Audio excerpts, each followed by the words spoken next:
ay kilala sa Asia bilang premier global finance and trade hubs at sa kanyang East meets West vibe culture at kilala rin sa kanyang malawak na vertical urban development. Si Madel Galleros ay isang taon nang nagtatrabaho bilang kasambahay sa Hong Kong. Sa kauna-unahang pagkakataon, nakapagpa-check up siya at doon niya nalaman na mataas ang kanyang blood sugar. Ayon kay Madel, wala naman siyang nararamdamang kakaiba, maliban sa madaling pagkapagod at paminsang pananakit ng katawan. Medyo mataas po yung sugar natin kaya tayo na ECG. Pero okay naman po, binigyan lang po ng gamot. Tsaka na ano pa tawag doon, chinek po doon sa A1 ba yun? A1C1. A1C1. Hindi lahat ng nagtatrabaho sa Hong Kong ay may health insurance. Mas marami ang walang coverage o hindi alam kung paano ito magagamit. At kung mayroon man, kadalasan ay hindi nila ito na-avail para sa regular na check-up. Yung iba po covered, alam ko covered ng insurance. Pero syempre po, hindi yata lahat. Kaya kailangan din talaga na rin ma-check up. Marami po kasing OFW dito, di ba?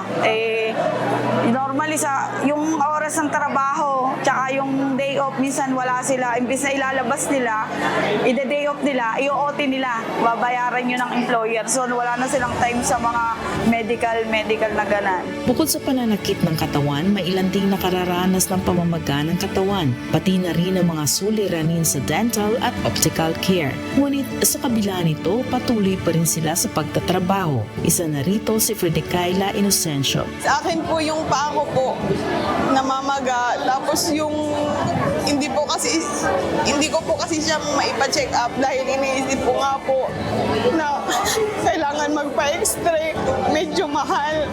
Kaya isang taon ko rin po itong tiniis. Tapos sa dental po at saka sa optal, kasi yung salamin ko po, hindi na po siya pwede. Sobrang labo na po, wala na po akong nakikita, sobrang malabo na. Kaya kailangan na pong palitan. Bagamat may trabaho at kumikita, hindi ito sapat para unahin ang pagpapagamot dahil mas nauna ang pagpapadala sa pamilya sa Pilipinas. Kasi lahat po may mga pasanin, kaya yung iba na gusto nilang magpa-check up, tinitiis na lang nila dahil para po mapunan yung pangangailangan ng pamilya nila sa iba kahit nahirapan na, meron ng inihinta.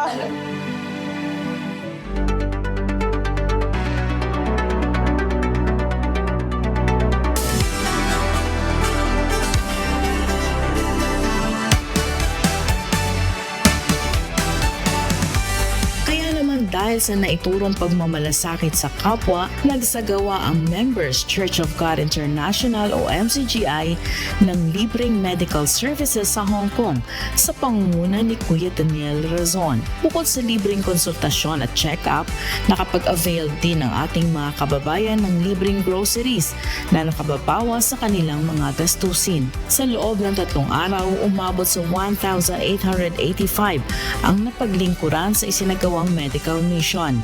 Kaya naman, para sa mga tulad nila Madel at Fredicayla, ay napakalaking tulong nito para sa kanila.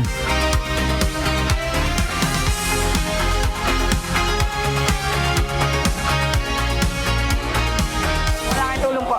Tulad ng grocery po kasi mahal din po kasi ang dito sa Hong Kong, mga bilihin.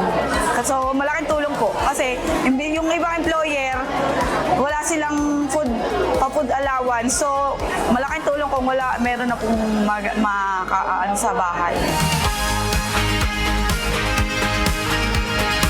Dito sa Hong Kong, hindi na bago sa ating mga kababayan na sa kabila ng kanilang karamdaman ay patuloy na kumakayod para may padala sa kanilang mga pamilya. Kaya sa halip na magkaroon ng mga consultations, ay umaasa na lang sila sa mga ganitong free medical services ng MCGI upang matignan ang kanilang karamdaman.